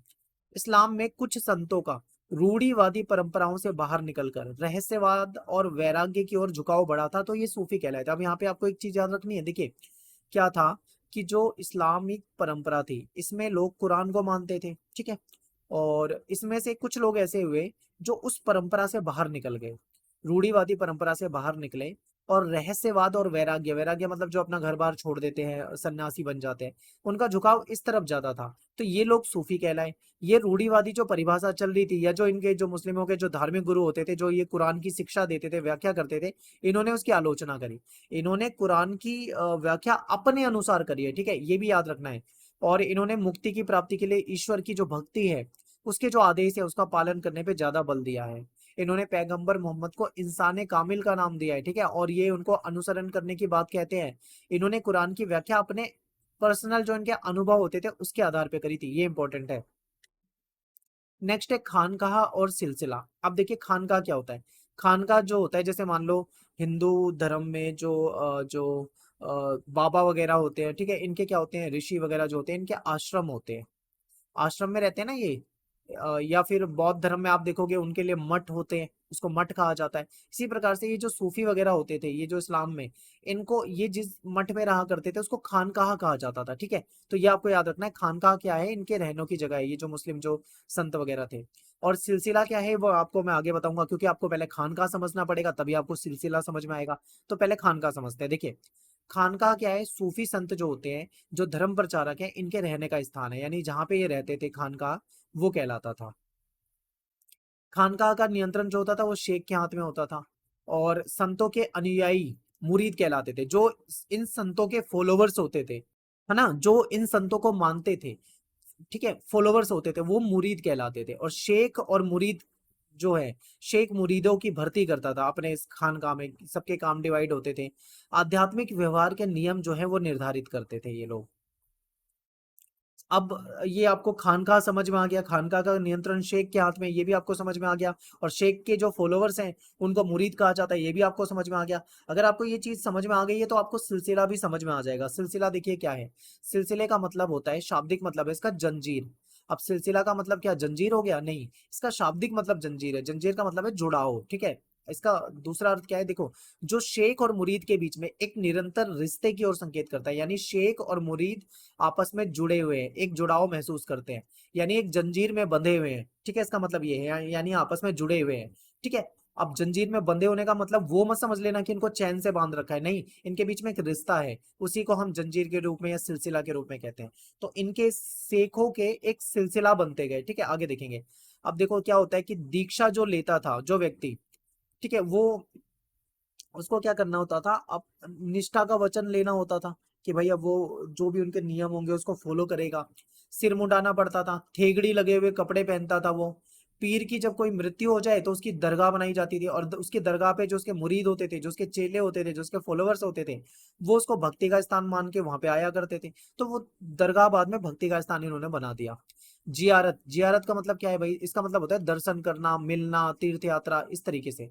तो पीर की जो दरगाह होती थी, वहां पे लोग जियारत करने आते थे, एक परंपरा चल गई थी, यानी पीर की दरगाह पे लोग दूर दूर से आएंगे, उनके दर्शन करने, मिलने, जियारत करने, ठीक है, पूजा पाठ जो भी इनका होता होगा वो करने। तो इसको उर्स के नाम से भी जानते हैं। लोग ऐसा मानते थे कि मृत्यु के बाद पीर जो है वो ईश्वर में जुड़ जाता है, ठीक है, उसमें एक ही भूत हो जाता है।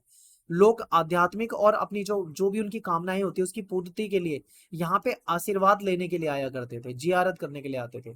खानकाह के बाहर, ये तो हमने खानकाह समझ लिया, खानकाह के बाहर देखें, कुछ रहस्यवादी ऐसे भी थे जिन्होंने सूफी सिद्धांतों की व्याख्या के आधार पे ये जो नया आंदोलन जो था, ठीक है, इसकी नींव रखी। इन्होंने खानकाह का तिरस्कार कर दिया, इन्होंने बोला भाई हम खानकाह और इन सिस्टम में नहीं रहेंगे, हम तो मस्त बाहर घूमेंगे भाई, हमें नहीं मतलब खानकाह वगैरह में, हमें बंद के नहीं रहना।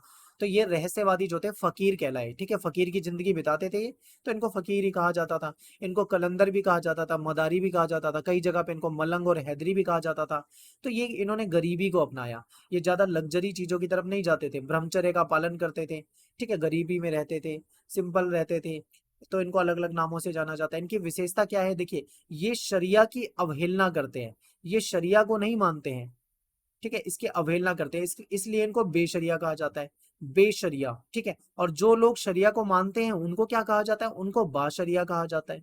तो ये क्वेश्चन ना एक नंबर में आपसे पूछा जा सकता है कि बाशरिया किसे कहते हैं या बेशरिया किसे कहते हैं, तो आपसे पूछा जा सकता है पेपर में, आपको याद रखना है, ठीक है। आगे देखो, इन्हें शरिया के पालन करने वाले सूफियों से अलग करके देखा जाता था, क्योंकि सूफी जो थे, बेशक से वो कुरान की व्याख्या अपने अनुसार करते हो, लेकिन वो मानते तो कुरान को ही थे ना, ठीक है। इसीलिए इनको जो सूफी लोग हैं उनसे अलग देखा जाता है। अब बात करते हैं उपमहाद्वीप में चिश्ती सिलसिला। अब सिलसिला क्या होता था, आपको समझा दिया था, एक शेख होता था और शेख के फॉलोवर्स होते थे जिसको मुरीद कहा जाता था। इनके बीच में जो रिश्ता बन जाता था उसको एक तरह से सिलसिला कहा जाता था, ठीक है। लेकिन बहुत सारे सिलसिले बन गए, बहुत सारे सिलसिले। चिश्ती सिलसिला जो था वो बहुत फेमस था। 12वीं शताब्दी के अंत में भारत में आने वाले जो सूफी समुदाय थे उसमें जो चिश्ती जो थे वो सबसे ज्यादा फेमस हो गए थे। कारण क्या था, इन्होंने अपने आप को जो स्थानीय परिवेश था उसमें ढाल लिया था, यानी जो लोकल लोग जिस प्रकार से रहते थे ये उनके बीच में ही चले गए और उन्हीं की तरह रहने लगे, उन्हीं के अनुसार अपने आप को ढाल लिया। और भारतीय भक्ति परंपरा की विशेषता को भी इन्होंने अपना लिया। तो इसलिए क्या था, लोग इनसे ज्यादा कनेक्ट हो पाए, अपना जुड़ाव महसूस करते थे। अब चिश्ती खानका यानी खानका जहाँ पे ये चिश्ती लोग रहते हैं, चिश्ती समुदाय रहता है, उसके बारे में देखिए। यहाँ से ना पेपर में क्वेश्चन आता है, मैं आपको पहले बता रहा हूँ। अगर इस्लाम से कोई क्वेश्चन आता है तो ये वाला क्वेश्चन बहुत ज्यादा पूछा जा सकता है, मोस्ट इंपोर्टेंट क्वेश्चन है। देखिए, शेख निजामुद्दीन औलिया, इनकी खानका जो है दिल्ली में है। कैसी होती थी? छोटे छोटे कमरे होते थे और एक बड़ा सा हॉल होता था, उसके चारों ओर कमरे होते थे, ठीक है, छोटे छोटे। यहाँ पे अतिथि रहते थे और पूजा वगैरह उपासना वगैरह करते थे। यहाँ पे रहने वाले जो लोग थे उसमें शेख रहता था, उस शेख का खुद का परिवार होता था, उसके सेवक होते थे और उसके फॉलोवर्स होते थे, अनुयायी होते थे, उसके मुरीद होते थे। शेख जो था एक छोटे से कमरे में छत पे रहता था ऊपर, वहां पे वो मेहमानों से सुबह शाम मिल भी लेता था। आंगन में एक गलियारा, आंगन जो होता था एक गलियारा, एक गैलरी से घिरा होता था। खानकाह के चारों ओर दीवार से उसको घेर दिया जाता था ताकि वो पैक हो जाए, ठीक है, मतलब एक बाउंड्री कर दी जाती थी चारों ओर से। यहाँ पे एक सामुदायिक रसोई होती थी, लंगर वगैरह चलता था। यहाँ सुबह से देर रात तक, ठीक है, देर रात तक सभी तबके के लोग आते थे, इनसे आते थे।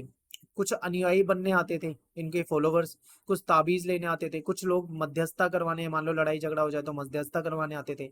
अमीर हसन सिजजी हो गया या अमीर खुसरो हो गया या जियाउद्दीन बर्नी हो गया, ये सभी लेखक रहे हैं, ठीक है। इन सब ने इन शेखों के बारे में खूब लिखा है।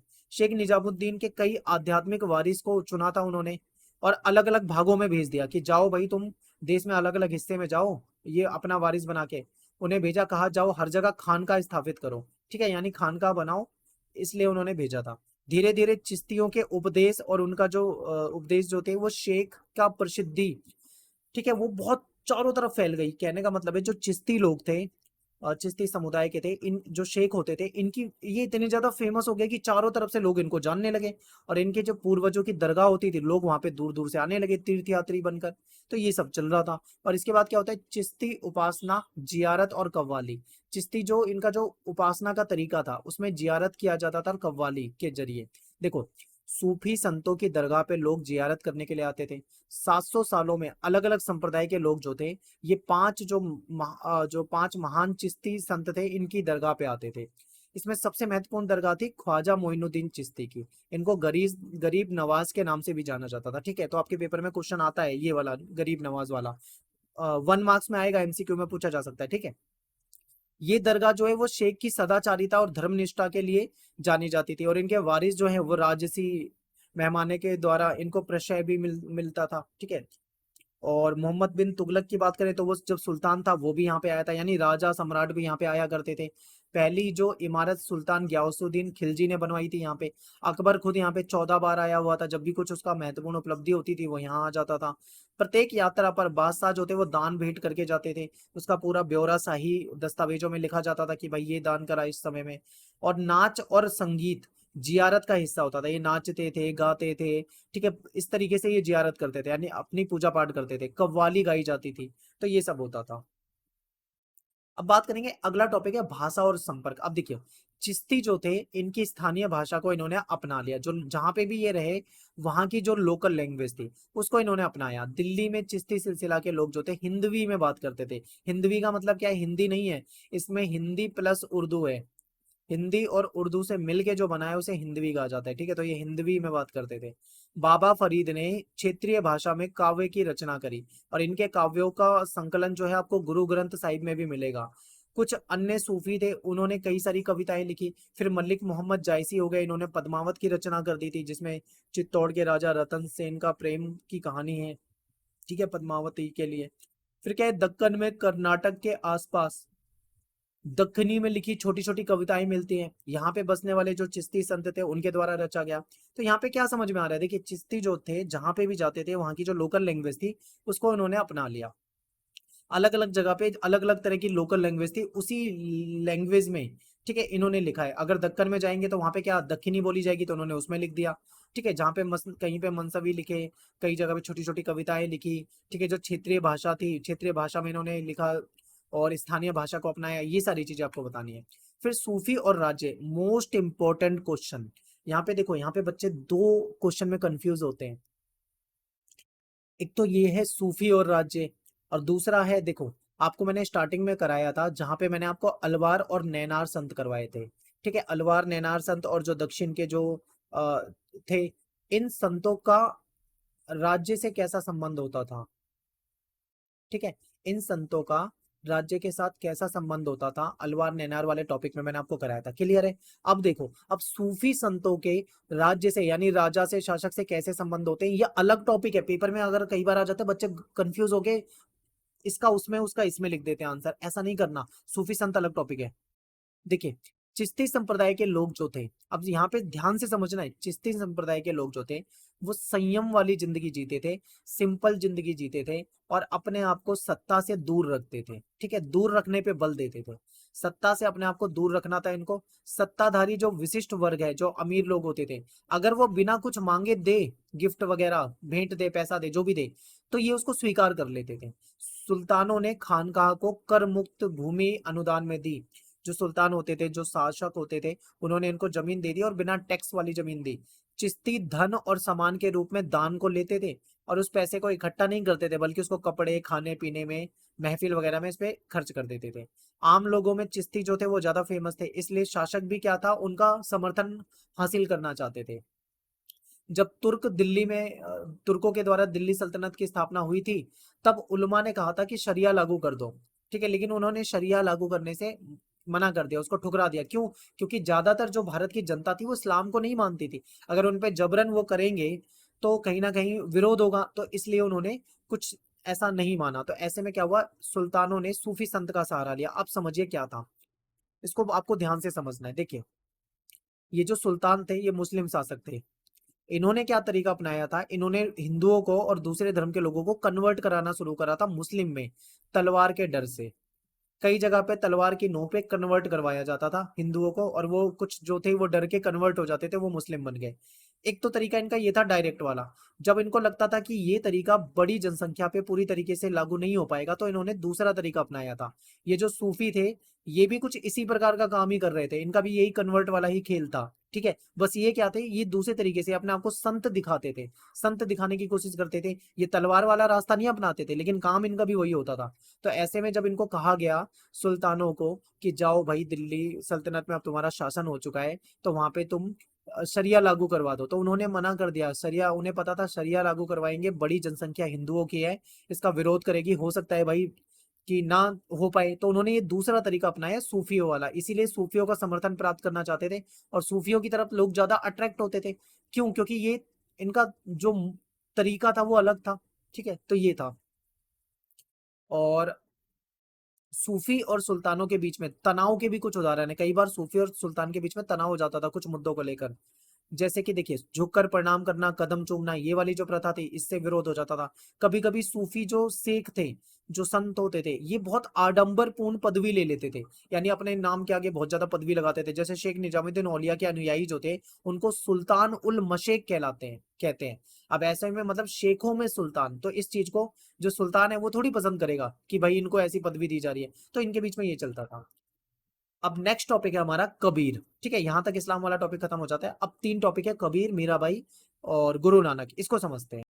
देखिए, कबीर का जन्म जो है वो 1398 में हुआ था, काशी में हुआ था। गुरु इनके रामानंद थे, और अंतिम दिन इन्होंने अपने जीवन के अंतिम दिन मगहर में बिताए थे, वहीं इनकी मृत्यु हुई थी।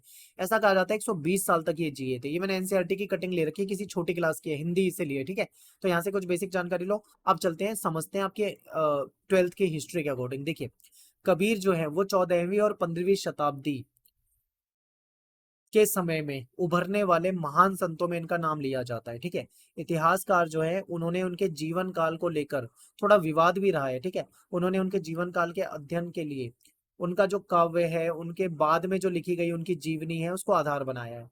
यानी कि जब कबीर पैदा हुए, जब वो बड़े हुए, वो जिए, वो मर भी गए, तो उनके मरने के भी 100-200 साल के बाद उनके बारे में लिखना शुरू करा था उनके फॉलोवर्स ने, और उसी को आधार बनाया है इतिहासकारों ने। कबीर की जो बानी है, उसके जो विचार है, वो तीन विशिष्ट परिपाटियों में मिलते हैं। कौन कौन सी? सबसे पहला नाम है कबीर बीजक, दूसरा है कबीर ग्रंथावली, और तीसरा है आदि ग्रंथ साहिब, इसमें भी मिल जाता है। तो कबीर बीजक में क्या है, जो देखिए, कबीर बीजक क्या है ये समझिए। इसमें कबीर पंथी, जो कबीर के फॉलोवर्स हैं यूपी की साइड में, वो कबीर पंथी कहलाते हैं। ठीक है, इन्होंने वाराणसी और यूपी में, उत्तर प्रदेश में, इनकी जो विचार हैं उसको संकलित किया, उसको लिखा। ठीक है, उसको रखा, संरक्षित करके रखा। फिर कबीर ग्रंथावली है, ये जो राजस्थान के एरिया में जो लोग इनको फॉलो करते हैं वो दादू पंथी कहलाते हैं। तो दादू पंथी जो थे, उन्होंने इनकी जो वाणी थी इनकी, जो भी इनके उपदेश थे उसको संभाल के रखा कबीर ग्रंथावली में। फिर इसके बाद इनकी जो आदि ग्रंथ साहिब है उसमें भी इनकी बातें लिखी गई है, ठीक है। तो लगभग सभी पांडुलिपि में कबीर की बारे में संकलन मिलता है। वो भी कब, जब उनकी मृत्यु हो गई थी उसके बाद। याद रखना कबीर के समय में ऐसा कहा जाता है कबीर पढ़े लिखे नहीं थे, वो कुछ लिखते नहीं थे, बल्कि वो मौखिक रूप से बताते थे। उनके फॉलोवर्स उनके दोहों को, उनके विचारों को मौखिक रूप से सुनते थे। उनकी मृत्यु के बाद भी मौखिक रूप से वो चीजें चल रही थी। बाद में उसको लोगों ने लिखित बनाया, ठीक है, लिखित रूप दिया। 19वीं शताब्दी में उनके जो पद संग्रह है उसको बंगाल में, गुजरात में, महाराष्ट्र में कई जगह पे पब्लिश किया गया, ठीक है, छापा गया। कबीर की रचनाएं जो थी अलग अलग भाषाओं, अलग अलग बोलियों में मिलती है, क्योंकि लिखने वाले अलग अलग जगह से थे। कुछ रचनाएं उलटबासी के फॉर्म में लिखी गई है। उलटबासी में क्या होता है, जो मतलब ये लिखने का ऐसा तरीका होता है कि जिसमें रोजमर्रा का अर्थ बदल जाता है, उलट जाता है। कबीर की बानी एक और विशिष्टता, इनकी विचारों की एक और विशिष्टता है। क्या है ये, आपको इन लाइनों को याद रखना है। देखिए, इन्होंने परम सत्य को वर्णित करने के लिए, परम सत्य का वर्णन करने के लिए इन्होंने बहुत सारी परंपराओं का सहारा लिया। जैसे कि पहले नंबर पे है इस्लामी परंपरा। इन्होंने इस्लाम के अनुसार सत्य को अल्लाह कहा है, ठीक है। सत्य को इन्होंने खुदा माना है, सत्य को इन्होंने हजरत कहा है, सत्य को इन्होंने पीर कहा है। ये तो इस्लामी दर्शन हो गया। अगर वेदों के अनुसार देखें, वेदांत दर्शन के हिसाब से देखें, हिंदू सनातन दर्शन के अनुसार देखें, तो ये सत्य को अलख कहते हैं, अदृश्य मानते हैं, निराकार कहते हैं, ब्राह्मण भी कहते हैं और आत्मन भी कहते हैं। यानी इन्होंने इस्लामी और सनातनी दोनों के अनुसार इन्होंने, ठीक है, अपने सत्य के बारे में इन्होंने बताने का प्रयास किया है, ईश्वर के बारे में। कबीर की कुछ कविताएं इस्लामी दर्शन के एक ईश्वरवाद और मूर्ति भंजन का समर्थन करती है। अब यहाँ पे देखिए, कबीर जो थे हिंदू और मुस्लिम दोनों को अच्छे से उधेड़ते थे, तो इसलिए हिंदू और मुस्लिम दोनों ही इनको कुछ ऐसे थे जो नहीं पसंद करते थे। इन्होंने क्या करा, इस्लाम के अनुसार एक ईश्वरवाद का समर्थन करा, क्योंकि हिंदुओं में एक ईश्वरवाद नहीं था, हिंदुओं में तो बहुत सारे देवता होते हैं, लेकिन इस्लाम में एक ईश्वरवाद है, इसका समर्थन करा। और इन्होंने मूर्ति भंजन यानी जो मूर्ति को तोड़ देना, इन्होंने इस चीज का भी समर्थन करा, जो कि इस्लाम में है। इस्लाम में मूर्ति को नहीं मानते और मूर्ति को तोड़ते हैं, ठीक है। इसी तरीके से जो हिंदू धर्म के में बहुदेववाद है, हिंदू धर्म में क्या होता है, बहुत सारे देवताओं की पूजा होती है, और हमारे यहाँ पे मूर्ति पूजा जो है उसका किया जाता है, ठीक है, मूर्ति पूजा किया जाता है। तो बहुदेववाद है और ये मूर्ति पूजा भी की जाती है। तो इस तरीके से जो कबीर हैं उन्होंने बहुदेववाद को सही नहीं माना, मूर्ति पूजा का भी खंडन करा। क्या है, मूर्ति पूजा को वो सही नहीं मानते थे, ठीक है। कबीर पहले और आज भी उन लोगों के लिए प्रेरणा का स्रोत है जो सत्य की खोज में रूढ़िवादी परंपराओं को छोड़कर धार्मिक, सामाजिक संस्थाओं और विचारों के व्यवहारों को क्वेश्चन मार्क के नजरिए से देखते हैं, ठीक है। जिनको मतलब रूढ़िवादी परंपरा नहीं पता, नहीं पसंद, जो धार्मिक चीजों को नहीं मानते, सामाजिक संस्थाओं को नहीं मानते, सामाजिक विचारों व्यवहारों को नहीं मानते, उसके लिए कबीर आज भी प्रेरणा का स्रोत है। इस विषय पर आज भी विवाद है कि कबीर जो है वो हिंदू थे या मुस्लिम। ऐसा कहा जाता है जन्म से तो वो हिंदू थे, लेकिन उनका जो पालन पोषण है वो मुस्लिम के रूप में हुआ था, ठीक है। यानी कि इनको जो पालने वाले थे, जन्म के समय ये हिंदू थे, कबीरदास के नाम से बताया जाता है, लेकिन इनका पालन पोषण जो था वो मुसलमान परिवार में हुआ था, ठीक है। इसलिए इस्लाम धर्म के अनुयायी बन गए थे, ऐसा भी कहा जाता है, कुछ लोग ऐसा भी कहते हैं। इसको विवाद है इसको लेकर, ठीक है। और इनकी जीवनियों में कहा जाता है कि कबीर को भक्ति मार्ग दिखाने वाले जो गुरु थे वो रामानंद थे। कबीर को भक्ति मार्ग किसने दिखाया है, रामानंद ने। इतिहासकारों का यह मानना है कि कबीर और रामानंद का समकालीन होना जो है वो मुश्किल प्रतीत होता है। यानी कबीर और रामानंद जो है ये एक साथ एक समय के नहीं हो सकते हैं, ठीक है। इस पे विवाद है। देखिए, कबीर का जो समय है वो अलग समय है, रामानंद का समय जो है वो अलग समय है। अगर ये दोनों, ये इनके गुरु और शिष्य हुए, तो ये अलग अलग समय पे कैसे पॉसिबल हो पाता है। तो कहते हैं अगर जब तक कबीर को एक लंबी आयु ना दे दें तब तक ऐसा पॉसिबल नहीं हो पाता। और कुछ विद्वान कहते हैं कि ये 120 साल तक जिए थे, ठीक है। तो इनको लेकर कोई भी चीज कंफर्म नहीं है क्या था क्या नहीं था, तो सब कुछ अंदाजे में बताया जाता है, क्योंकि लिखित में ज्यादा सबूत मिल नहीं पाए, ठीक है। ये तो था कबीर। यहाँ से क्वेश्चन आता है। इसके बाद है गुरु नानक। गुरु नानक का जन्म जो है 29 नवंबर को हुआ था 1469 में, तलवंडी पाकिस्तान में हुआ था, ठीक है, जो कि आज के समय में पाकिस्तान में है। इनकी माता का नाम तृप्ता देवी, पिता का नाम कल्याण चंद्र था। अब समझते हैं थोड़ा। गुरु नानक का जन्म हिंदू व्यापारी परिवार में हुआ था, और इनका जन्म कहाँ पे हुआ था, जहाँ पे इस्लाम धर्म के लोग ज्यादा रहते थे। ठीक है, पंजाब का ननकाना गांव। अब ये पंजाब कौन सा पंजाब, पाकिस्तान वाला पंजाब। पाकिस्तान में जो ननकाना गांव है वहाँ पे तलवंडी नाम की जगह थी, वहां पे इनका जन्म हुआ था। ठीक है, और रावी नदी के पास था। इन्होंने फारसी पढ़ी थी और छोटी आयु में इनका विवाह हो गया था। ज्यादातर समय ये सूफी और संतों के बीच में ही बिताते थे। दूर दराज की यात्राएं करी, यात्रा का शौक था इन्हें। बाबा गुरु नानक का संदेश जो था उनके भजनों और उनके उपदेशों में हमें देखने को मिलता है। और इन्होंने निर्गुण भक्ति का प्रचार करा था। ठीक है, मूर्ति पूजा वगैरह इन सब चीजों को नहीं मानते थे ये। और धर्म के जो बाहरी आडंबर है इसको भी ये नहीं मानते थे। आडंबर जैसे यज्ञ अनुष्ठान, ठीक है, अनुष्ठानिक स्नान, मूर्ति पूजा, ये सब इनको नहीं पसंद था। हिंदू और मुसलमानों के धर्म ग्रंथों को भी नहीं माना, ना ये कुरान को मानते हैं ना ये वेदों को मानते हैं। दोनों के धर्म ग्रंथों को इन्होंने नहीं माना। बाबा गुरु नानक के लिए परम पूर्ण रब जो था, ये कहते हैं कि जो रब है, ईश्वर है, उसका कोई लिंग या कोई आकार नहीं है, वो निराकार है। और इन्होंने पूजा पाठ का एक सबसे आसान तरीका बताया, वो था जप। ठीक है, यानी कि जप करना। जो रब है, जो ईश्वर है, उसके नाम का जप करना, उसको याद करना, निरंतर उसका स्मरण करना, सबसे बेसिक सबसे आसान तरीका बताया इन्होंने। इन्होंने अपने विचार जो थे पंजाबी भाषा में शब्द के माध्यम से सामने रखे। ये पंजाबी भाषा में लिखते थे, उसको शब्द कहा गया है, और उसमें इनके विचार मिलते हैं। ठीक है, गुरु नानक जी के जो शब्द हैं वो अलग अलग रागों में गाए जाते थे, क्योंकि वो गीत गीत वाले फॉर्म में होते थे। और इनका सेवक जो था मर्दाना, वो रबाब बजाकर इनका साथ देता था। गुरु नानक जो थे, उनके जो अनुयायी थे, इनका एक समुदाय बन गया। पहले गुरु नानक अकेले चले थे, इनके साथ कुछ लोग जुड़े, कुछ लोग जुड़े। ठीक है, ऐसे करते करते इनका पूरा एक समुदाय बन गया। और इन्होंने फिर उस सामुदायिक संगत के कुछ नियम भी बनाए। ठीक है, और इन्होंने अपने अनुयायी अंगद को अपने बाद गुरु का पद दे दिया। ठीक है, अपने बाद इन्होंने अंगद को गुरु बनाया। और ये परंपरा जो है 200 सालों तक इसका पालन होता रहा। पहले गुरु आए, फिर दूसरा गुरु, फिर तीसरे गुरु, फिर चौथे गुरु। इस तरीके से ये जो परंपरा थी ये चलती रही 200 सालों तक। ऐसा लगता है कि जो गुरु नानक थे वो कोई नया धर्म स्थापित नहीं करना चाहते थे। ठीक है, इनकी मृत्यु के बाद इनके जो अनुयायी थे, इन्होंने अपने आचार व्यवहार को सुगठित करने के लिए हिंदू और मुसलमान से अपने आप को अलग दिखाने की कोशिश करी। जब तक नानक जी जिंदा थे उन्होंने अपने आप को कभी अलग दिखाने की कोशिश नहीं करी। इनकी मृत्यु के बाद इनके समुदाय, इनके जो फॉलोअर्स थे, उनको ऐसा लगा कि हमें अपने आप को अलग दिखाना है। तो इन्होंने अपने आप को हिंदू और मुस्लिम से अलग दिखाया। बाद में ही सिख धर्म बन के निकला। ठीक है, पांचवें गुरु थे अर्जन देव। इन्होंने गुरु नानक के जो 4 उत्तराधिकारी थे, बाबा फरीद, रविदास, ठीक है, कबीर की बानी, इन सब का जो संकलन है वो गुरु ग्रंथ, जो इनका जो आदि ग्रंथ साहिब था, उसमें किया था। और इसमें गुरुओं की बातें लिखी गई थी, इसलिए इसको गुरबानी भी कहा जाता है। ठीक है, अलग अलग भाषाओं में रची गई थी ये। 17वीं शताब्दी के बाद क्या होता है, जो 10वें गुरु थे गुरु गोविंद सिंह, और 9वें गुरु थे तेग बहादुर सिंह। उन्होंने 10वें गुरु ने 9वें गुरु की जो रचनाएं थी वो भी इसमें ग्रंथ साहिब में लिख दी, गुरु ग्रंथ साहिब में लिख दी। ठीक है, और गुरु गोविंद सिंह जो थे, यहां से आपके पेपर में क्वेश्चन आता है, इन्होंने खालसा पंथ की नींव डाली थी। तो क्वेश्चन पूछा जाएगा आपके पेपर में कि 10वें गुरु जो गुरु गोविंद सिंह थे, इन्होंने कौन से पंथ की स्थापना करी थी। तो खालसा पंथ। खालसा पंथ का मतलब क्या होता है, पवित्रों की सेना। इसके 5 प्रतीक होते थे। पहला इनके पास होता था बिना कटे केस, यानी ये लोग अपने बाल नहीं कटाते थे। दूसरा इनके पास कृपाण होता था, जो एक छोटा सा चाकू सा रखते हैं अपने पास। तीसरा होता था कच्छ। कच्छ होता है कच्छा, कच्छा पहनते थे।